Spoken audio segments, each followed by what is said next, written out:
الحمد لله نحمده ونستعينه ونستغفره ونؤمن به ونتوكل عليه ونعوذ بالله من شرور أنفسنا ومن سيئات أعمالنا من يهده الله فلا مضل له ومن يضلله فلا هادي له ونشهد أن لا إله إلا الله وحده لا شريك له ونشهد أن سيدنا وسندنا ومولانا محمدا عبده ورسوله صلى الله تعالى عليه وعلى آله وأصحابه وبارك وسلم تسليما كثيرا أما بعد فأعوذ بالله من الشيطان الرجيم بسم الله الرحمن الرحيم إن عدة الشهور عند الله 12 شهرا في كتاب الله يوم خلق السماوات والأرض منها 4 حرم ذلك الدين القيم آمنت بالله صدق الله مولانا العظيم وصدق رسوله النبي الكريم ونحن على ذلك من الشاهدين والشاكرين والحمد لله رب العالمین۔ میرے بھائیو، دوستوں، بزرگوں، السلام علیکم ورحمۃ اللہ وبرکاتہ۔ الحمدللہ محرم الحرام کا بابرکت مہینہ شروع ہو چکا ہے اور اسی مہینے سے ہمارا اسلامی سال بھی شروع ہوتا ہے، یعنی 1446 ہجری میں ہم داخل ہو چکے ہیں اور آج 5 محرم الحرام ہے۔ اور محرم کا جو مہینہ ہے، سمجھنے کی بات ہے کہ یہ ایک بابرکت مہینہ ہے، یہ مہینہ ایک عظمت والا مہینہ ہے اور یہ مہینہ ایک محترم مہینہ ہے۔ یعنی یہ خیال ہم سب کے ذہنوں سے نکلنا چاہیے کہ بھائی یہ کوئی منحوس مہینہ ہے یا کوئی یہ غم کا مہینہ ہے یا اس کے اندر اگر کام کیے جائیں گے تو وہ ناکام ہوں گے، یہ چیز کیا ہے؟ کوئی سوگ کا مہینہ ہے؟ ایسا نہیں ہے، بلکہ یہ تو بابرکت مہینہ ہے اور اس کو اللہ تعالیٰ نے بابرکت جب سے بنایا تھا، جب سے اللہ تعالیٰ نے یہ کائنات بنائی تھی، جب سے اللہ تعالیٰ نے اس کائنات کو بنایا، اس وقت سے اللہ تعالیٰ نے اس کا احترام، اس کا بابرکت ہونا، اس کا اہم ہونا واضح کر دیا۔ قرآن کھول کر بیان کر رہا ہوں، ان عدۃ الشہور عند اللہ 12 شہرا فی کتاب اللہ۔ مہینوں کی جو گنتی ہے نا، وہ اللہ کے نزدیک 12 ہیں۔ اللہ تعالیٰ فرما رہے قرآن کے اندر کہ مہینوں کی جو تعداد ہے وہ 12 ہیں، فی کتاب اللہ، اور یہ لوح محفوظ کے اندر لکھی ہوئی ہے۔ یوم خلق السماوات والارض، جس دن اللہ نے آسمانوں اور زمین کو پیدا کیا تھا، اس وقت سے یہ بات کیا ہے؟ لکھی ہوئی ہے کہ مہینوں کی تعداد 12 ہوگی۔ منہا 4 حرم، 4 ان میں سے محترم مہینے ہیں، 4 ان میں سے محترم مہینے ہیں۔ قرآن کے اندر اتنا آ گیا کہ محترم مہینے 4۔ قرآن کی جو تشریح ہوتی ہے، قرآن کی جو تفسیر ہوتی ہے، وہ حدیث ہوتی ہے، وہ حدیث مبارکہ ہوتی ہیں۔ تو آپ صلی اللہ علیہ وسلم کی روایت سے معلوم ہوتا ہے، صحیح روایت، کہ 4 محترم مہینوں میں سے ایک مہینہ محرم کا مہینہ بھی ہے۔ 4 محترم مہینوں میں سے ایک محترم مہینہ یہ محرم کا مہینہ بھی ہے۔ 3 مہینے تو ایسے ہیں جو لگاتار ہیں، ذوالقعدہ، ذوالحجہ، محرم اور ایک رجب، یہ 4 مہینے۔ ان کے بارے میں قرآن کے اندر فرمایا کہ یہ محترم مہینے ہیں، ذالک الدین القیم، یہ سیدھا دین ہے، اللہ تعالیٰ فرما رہا ہے۔ یعنی ان کے بارے میں صحیح نظریہ اور رکھنا چاہیے۔ تو یہ بات ذہن کے اندر بٹھا لینی چاہیے۔ آج اگرچہ 1400 سال گزر گئے نا، اور دین تیزی کے ساتھ پھیلا، اور ایسا نہیں ہے کہ لوگ جاہل ہوں، بلکہ بہت ساری معلومات سے واقف بھی ہیں، لیکن اس بارے میں لوگ ابھی بھی ناواقف ہیں اور ابھی بھی جہالت کا ثبوت دیتے ہیں اور یہ سمجھتے ہیں کہ بھائی یہ کوئی منحوس مہینہ ہے، یہ کوئی جو ہے کیا ہے بابرکت مہینہ نہیں ہے، اس مہینے کے اندر کام نہیں کرنا ہے ہم نے، اس مہینے کے اندر شادی بیاہ نہیں کرنی ہے، اس مہینے کے اندر جو ہے فلاں کام اچھے کام نہیں کرنے ہیں، اس مہینے کے اندر کوئی دعوت وغیرہ نہیں پکانی ہے، کیونکہ یہ کیا ہے وہ لوگ سمجھتے ہیں کہ یہ کوئی منحوس مہینہ ہے یا یہ کوئی غم کا مہینہ ہے۔ دیکھیں قرآن کی آیت میں نے آپ کے سامنے بالکل واضح طور پہ پڑھی اور پھر حدیث سے اس کی تشریح کی کہ حدیث سے قرآن کی آیت سے معلوم ہوتا ہے کہ یہ محرم کا جو مہینہ ہے یہ ایک محترم مہینہ ہے، عظمت والا مہینہ ہے۔ تو اس عظمت والے مہینے کا تقاضا بھی یہی ہے کہ اس مہینے کے اندر اگر عبادت کریں گے تو عبادت کا ثواب زیادہ ہے، اس مہینے کے اندر نفلی عبادت کریں پورا مہینہ محرم کا تو اس میں عبادت کا ثواب بھی کیا ہوگا زیادہ ہوگا، کیونکہ یہ عظمت والا مہینہ ہے۔ اور اسی طریقے سے اس مہینے کے اندر کچھ اعمال ایسے ہیں کہ جن کی کرنے کی فضیلت بھی آئی ہے، مثلا ایک عمل ہے روزے کا، روزے کے بارے میں صحیح حدیث ہے بالکل، اور اس حدیث کے اندر یہ معلوم ہوتا ہے کہ اللہ کے نبی صلی اللہ علیہ وسلم نے فرمایا کہ مہینہ جو ہے نا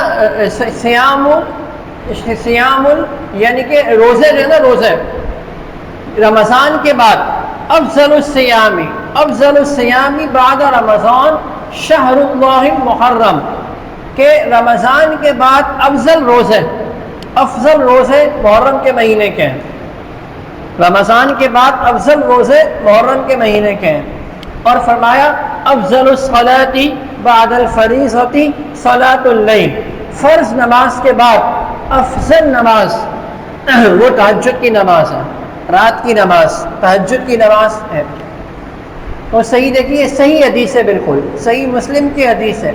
اس سے معلوم ہو رہا ہے کہ اس مہینے کے اندر روزے رکھنے کی بڑی فضیلت ہے،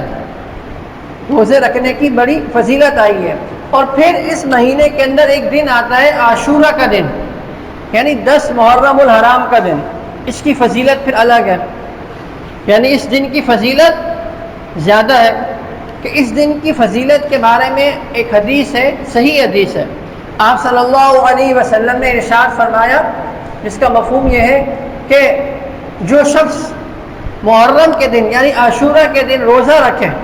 اس کے الفاظ یہ ہیں عربی الفاظ کہ صوم یوم عاشورہ احتسب علی اللہ ان یکفر السنۃ التي قبلہ او کما قال علیہ الصلوۃ والسلام، کہ یوم عاشورہ کا جو روزہ ہے نا، یوم عاشورہ کا روزہ یعنی 10 محرم کا روزہ، اس بارے میں اللہ تعالیٰ کی ذات سے امید کرتا ہوں کہ اس سے اللہ تعالیٰ پچھلے 1 سال کے گناہ معاف فرما دیں گے۔ یعنی کتنی فضیلت والا جو ہے یعنی یہ روزہ ہے، یعنی کہ 10 محرم کا روزہ۔ اسی وجہ سے 10 محرم کے دن روزہ رکھنا مستحب ہے،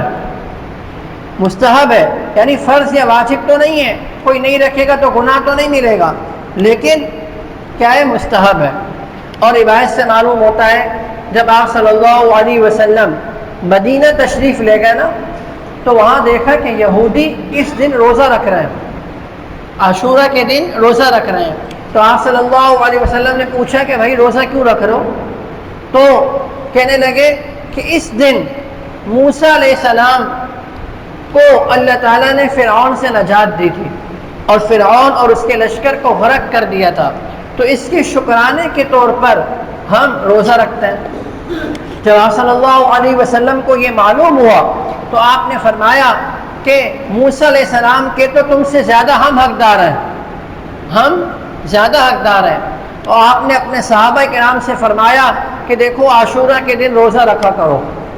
عاشورہ کے دن روزہ رکھا کرو۔ اور صحابہ کرام نے پھر آگے سے یہ فرمایا، ایک روایت کے اندر آتا ہے کہ یا رسول اللہ یہودی لوگ تو اس دن کی بڑی تعظیم کرتے ہیں، یہودی لوگ تو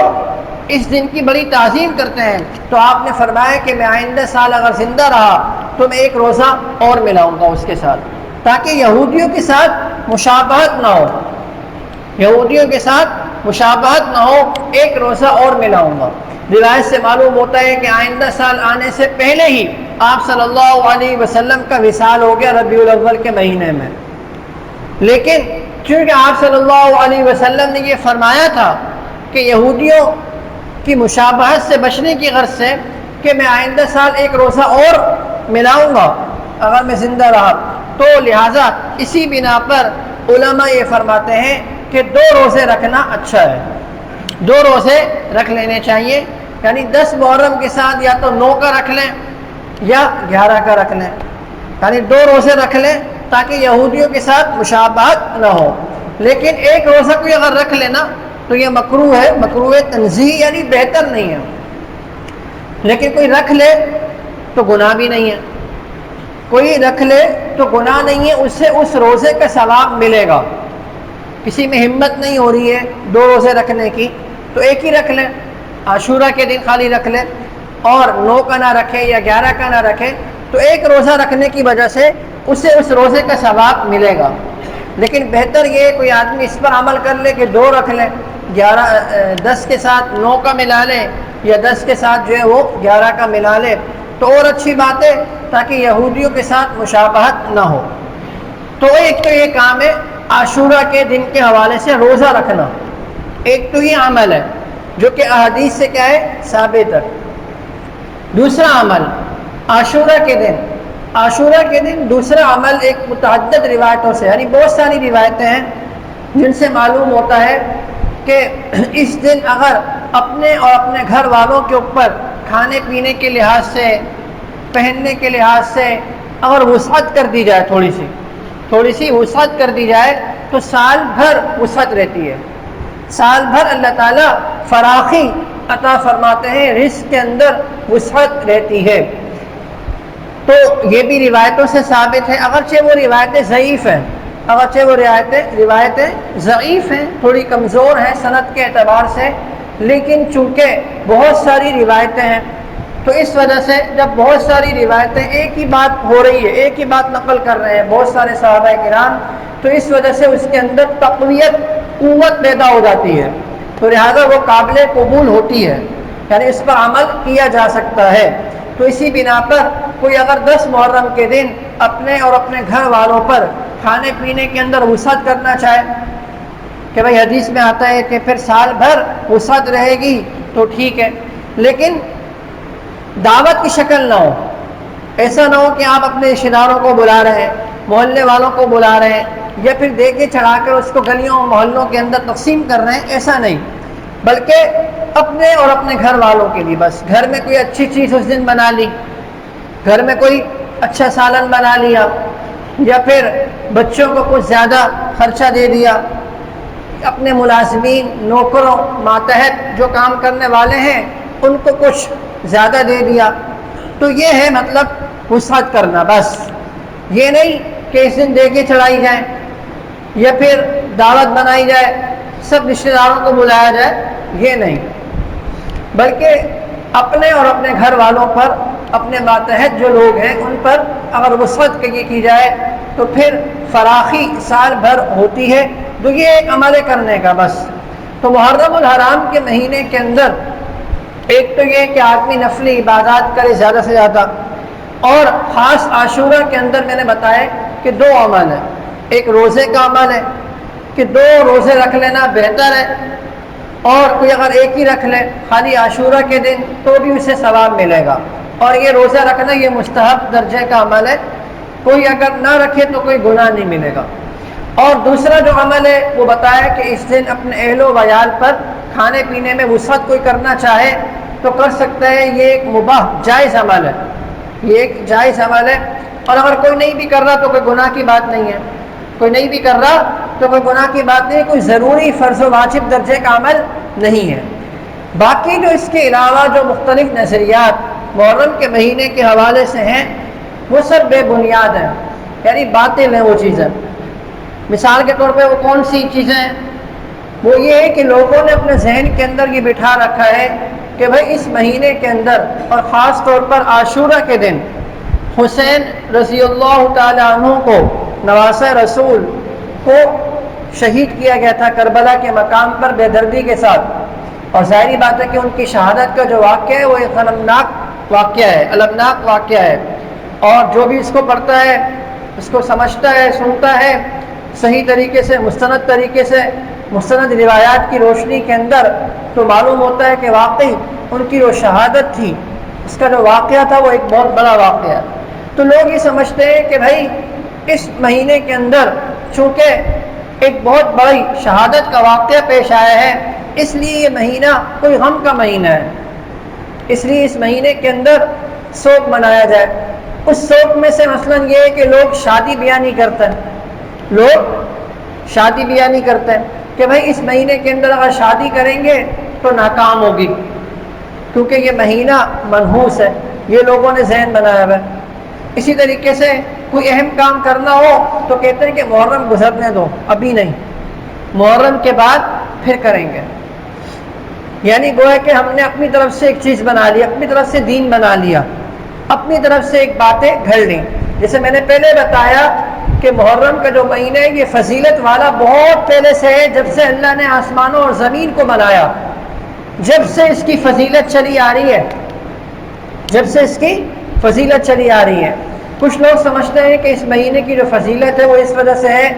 کہ اس مہینے کے اندر حسین رضی اللہ عنہ کی شہادت ہوئی، کچھ لوگ یہ بھی سمجھتے ہیں، تو یہ بات بھی درست نہیں ہے۔ وجہ اس کی کہ اس کی فضیلت تو بہت پہلے سے ہے۔ آپ کو یہ بات معلوم ہے کہ یہ جو عاشورہ کا دن ہے نا، اس دن پہلے روزہ رکھنا فرض تھا، پہلے روزہ رکھنا اس دن فرض تھا، جب تک رمضان کے روزے فرض نہیں ہوئے تھے، اور جب رمضان کے روزے فرض ہو گئے تو اس کے بعد عاشورہ کے دن روزہ رکھنا سنت اور مستحب رہ گیا، یعنی مستحب رہ گیا، کوئی آدمی رکھے تو ثواب ہے، نہ رکھے تو گناہ کی بات نہیں ہے۔ تو اس دن کی فضیلت تو بہت پہلے سے چلی آ رہی ہے۔ اس دن کی فضیلت تو حسین رضی اللہ عنہ کی شہادت کب ہوئی ہے؟ 61 ہجری میں، 61 ہجری کے اندر ان کی شہادت کا واقعہ پیش آیا، اور اس کی فضیلت تو محرم کی فضیلت تو خود آپ صلی اللہ علیہ وسلم نے کئی سال پہلے خود بیان فرما دی تھی کہ بھئی یہ مہینہ محرم کا مہینہ افضل مہینہ ہے، اور قرآن کی آیت سے بھی ثابت ہے، اور دیگر احادیث مبارکہ سے بھی کیا ہے؟ ثابت ہے۔ تو لہٰذا یہ کہنا کہ یہ مہینہ فضیلت والا اس وجہ سے ہے کہ حسین رضی اللہ عنہ کی شہادت ہوئی تھی، ان کا واقعہ پیش آیا تھا، ایسا نہیں ہے۔ یہ مہینہ تو پہلے سے فضیلت والا آ رہا ہے۔ ہاں اس مہینے کی فضیلت تو نہیں ہے، لیکن اس میں حسین رضی اللہ عنہ کی فضیلت ہے، یعنی ان کی فضیلت ہے کہ اللہ تعالیٰ نے ان کی شہادت کے لیے عاشورہ کا بابرکت دن منتخب فرمایا، یعنی عاشورہ کا ایک محترم دن ان کی شہادت کا اللہ تعالیٰ نے منتخب فرمایا، تو اس میں تو حسین رضی اللہ عنہ کی فضیلت ہے۔ مہینہ تو پہلے سے فضیلت والا چلا آ رہا ہے، مہینہ تو پہلے سے بابرکت چلا آ رہا ہے، تو یاد رکھیے یہ کوئی غم کا مہینہ نہیں ہے۔ اس لیے بالکل آزادی کے ساتھ، خوش دلی کے ساتھ اس مہینے کے اندر اپنی تقریبات کو رکھا کریں، اپنی شادی بیاہ کو رکھا کریں، اور چونکہ یہ برکت والا مہینہ ہے، یہ برکت والا مہینہ ہے، اس لیے اس مہینے کے اندر اگر شادی کریں گے تو بابرکت بھی ہوگی، وہ برکت بھی، اس کی برکتیں دیکھیں گے۔ اور لوگ کرتے بھی ہیں، بعض لوگ ماشاءاللہ محرم کے مہینے کے اندر کر رہے ہیں، اور بعض لوگ تو خود عاشورہ کے دن کر رہے ہیں۔ عاشورہ کے دن ہمارے ہاں تو نہیں ہوتا نا، عموماً کیا ہے، ہال خالی پڑے ہوئے ہیں، ہال سستے مل جاتے ہیں، تو اسی لیے تاریخیں یہ رکھیں۔ بہت سے لوگ چاند کے اعتبار سے تاریخیں رکھتے ہیں نا، تو ان کو کہو کہ محرم کے مہینے کے اندر کرو شادی، محرم کے مہینے کے اندر، تاکہ برکتیں زندگی کے اندر خود نظر آئیں اور شادی جو ہے وہ بابرکت ہو۔ تو اسی لیے اس مہینے کے اندر نکاح بھی کرنا چاہیے، اور اس کو رواج دینا چاہیے۔ رواج جتنا ہم رواج دیں گے، کریں گے اس کام کو، اپنے بچوں اور بچیوں کی شادیاں محرم کے مہینے کو منتخب کریں گے، دوسرے لوگ بھی دیکھیں گے، کریں گے، اور پھر یہ ایک سلسلہ چل پڑے گا، یہ سلسلہ پھر چل پڑے گا۔ سب سے پہلے شروع تو آپ نے کیا تھا، آپ کے گھر والوں نے کیا تھا، لیکن خاندان کے دیگر لوگ بھی کرنے لگ گئے آپ کو دیکھ کے، اور ایک اچھے عمل کی گویا کہ آپ ذریعہ بنے، ایک اچھے عمل کی تبلیغ کا کیا ہے آپ ذریعہ بن گئے. تو لہٰذا اس غلط نظریے کی تردید کی غرض سے اس مہینے کے اندر کیا ہے ان چیزوں کو بھی رواج دینا چاہیے. اسی طریقے سے لوگ کالے کپڑے پہننا شروع کر دیتے ہیں محرم شروع ہوتے ہی. تو یہ کیا ہے، یعنی کالے کپڑے کیوں پہن رہے ہیں بھائی؟ اس لیے پہن رہے ہیں کہ حسین رضی اللہ عنہ کی شہادت ہوئی تھی، یعنی غم منا رہے ہیں، غم، سوگ. یاد رکھیے کہ جب کسی کا انتقال ہو جائے تو شریعت کی طرف سے 3 دن سوگ منا سکتے ہیں، بس 3 دن سے زیادہ سوگ منانے کی اجازت نہیں ہے. کسی کا باپ فوت ہو گیا، کسی کی ماں فوت ہو گئی، پورا مہینہ وہ سوگ کے اندر ہے، نہ بول رہے، نہ کھیل رہے، نہ کہیں دعوت میں جا رہے، نہ شادی میں جا رہے، نہ کچھ نہیں، ایسا نہیں. 3 دن تک سوگ کر سکتے ہو، اس کے بعد اپنے اپنے کاموں کے اندر لو. یہ دنیا ہے، سب نے جانا ہے، مرنا ہے سب نے ایک نہ ایک دن. اماں چلی گئی، ابا چلے گئے، ایک دن تمہیں بھی جانا ہے، تمہیں بھی ایک دن تمہیں بھی یہاں سے لے جایا جائے گا. تو لہٰذا شریعت نے بتایا کہ 3 دن تک سوگ مناؤ بس. ہاں اگر کوئی عورت ایسی ہے کہ اس کا شوہر فوت ہو گیا ہو، عورت ایسی ہے کہ اس کا شوہر فوت ہو گیا ہو، تو اس کے لیے عدت یہ ہے کہ 4 مہینے 10 دن تک وہ سوگ منائے گی. 4 مہینے 10 دن تک سوگ منائے گی. اگر وہ حاملہ نہیں ہے، اگر وہ حاملہ ہے تو پھر بچہ جننے تک اس کی عدت ہوگی. اس کے بعد اس کی عدت بھی ختم، اس کے بعد اس کی عدت بھی ختم. وہ کہیں اور اس کا نکاح کروانا چاہیں اس کے گھر والے تو کروا سکتے ہیں. تو یہ سمجھنے کی بات ہے. تو یہ جو ہر سال محرم آتے ہی 1 تاریخ کو کالے کپڑے شروع، اور پھر 10 تاریخ تک مستقل کالے کپڑے پہننے ہیں، وہی ایک ہی کپڑا چل رہا ہے، بسا اوقات تو نہا دھو بھی نہیں رہے، یا وہی پہن رہے ہیں بدبودار، گرمی کے اندر بدبو اٹھ رہی ہے ساتھ. ایک تو کالا کپڑا پہن رہے کیوں بھائی اس مہینے کے اندر؟ ویسے کالا کپڑا پہننا کوئی منع نہیں ہے، کالا لباس سلوا لو، پہنو پورا سال، لیکن خاص محرم کے مہینے کے اندر کیوں پہنا جا رہا ہے؟ یہ تو گویا کہ باطل فرقے کی گویا آپ تائید کر رہے ہو. وہ لوگ بھی پہنتے ہیں تو لہٰذا تم بھی پہننا شروع ہو جاؤ اور سوگ منانے شروع ہو جاؤ کہ بھائی یہ محرم کا مہینہ جو ہے کیا ہے، یہ کوئی کیا نام ہے منحوس مہینہ ہے، غم کا مہینہ ہے، لہذا اس میں کالے کپڑے پہنو. لہذا یہ نظریہ بھی کیا ہے غلط ہے. لہذا کوئی کالے کپڑے پہننے کی ضرورت نہیں ہے اس مہینے کے اندر. اگر پہنو گے اس نیت سے پہنو گے کہ بھائی یہ کوئی غم کا مہینہ ہے تو پھر یہ ناجائز بھی ہوگا، غلط ہوگا، پھر یہ درست نہیں ہوگا. لہذا اجتناب کرنا چاہیے. ویسے پہنتے رہو سال بھر، کوئی منع نہیں ہے، لیکن چونکہ اس میں مشابہت ہوتی ہے نا غلط فرقے کے ساتھ، تو لہذا اس وجہ سے منع کیا گیا کہ بھائی نہ پہنے جائے. تو یہ کچھ چیزیں ہیں محرم کے حوالے سے جو میں نے کلیئر کر دی ہیں. امید ہے کہ انشاءاللہ تعالیٰ سمجھ میں آ گئی ہوگی بات. کہ سب سے پہلی بات تو ذہن میں یہ بٹھانی ہے کہ بھائی یہ عظمت والا مہینہ ہے، یہ بابرکت مہینہ ہے، یہ فضیلت والا مہینہ ہے، یہ محترم مہینہ ہے. یہ بات ذہن میں بیٹھ گئی نا تو پھر سارے کام ہو رہے ہوں گے اس کے اندر اچھے اچھے. باقی حلیمے ولیمے پکانا ایک بات رہ گئی، حلیمے ولیمے بنانا یہ سب بدعات ہے، اس کا کوئی ثبوت نہیں ہے، نہ قرآن کے اندر ہے نہ حدیث کے اندر ہے. پوری رات آدمی لگا ہوا ہے حلیمے بنا رہا ہے اور فجر کی نماز بھی چھوٹ گئی. فرض ہے، اور یہ جو عمل ہے نہ سنت ہے، نہ کوئی فرض ہے، نہ واجب ہے، نہ مستحب ہے، اس کے اندر پوری محنت ہو رہی ہے. یاد رکھیے یہ سب کی سب بدعات ہے. ایسے کھانوں کو کھانا بھی نہیں چاہیے، لینا بھی نہیں چاہیے، وصول بھی نہیں کرنا چاہیے، اور نرمی کے ساتھ منع کر دیں کہ نہیں لے رہے. آرام پیار محبت کے ساتھ، لڑائی جھگڑے سے بچتے رہے. دعا فرمائیے کہ اللہ تعالیٰ ہمیں دین کی صحیح سمجھ عطا فرمائے. وآخر دعوانا الحمد للہ رب العالمین.